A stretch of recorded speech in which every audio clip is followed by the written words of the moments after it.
4 3 2 1 यह कौन सी काउंटिंग नुहे आपन लाइफ रो सिंपल रूल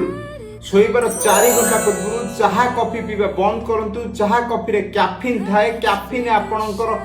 डीप स्लीप को ब्लॉक करिथाय एवं फैट बर्न प्रोसेस को मध्य ब्लॉक करे शोइबार 3 घंटा पूर्व आपन आपनकर रात्रि रो भोजन बा डिनर कंप्लीट करंतु जहाँद्वारा आपको शरीर को यथेष्ट समय मिल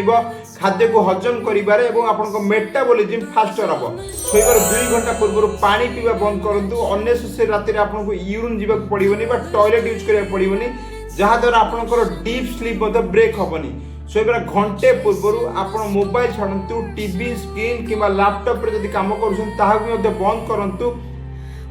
जहाँ आपको ब्लू स्क्रीन लाइट को एक्सपोजर बंद करिवो एवं मेंटल स्ट्रेस को रिड्यूस करिबार मध्ये हेल्प करिवो एही रूल को फॉलो करंतु यह आपनको मूड स्विंग को कंट्रोल करिवो बेटर एनर्जी फील करिवो नेक्स्ट डे मॉर्निंग रे एवं आपनकर फैट लॉस प्रोसेस को फास्टर मध्ये करैथाय तो सेव करंतु ए रील को एवं आपन आपनको फ्रेंड मानक सहित शेयर करंतु।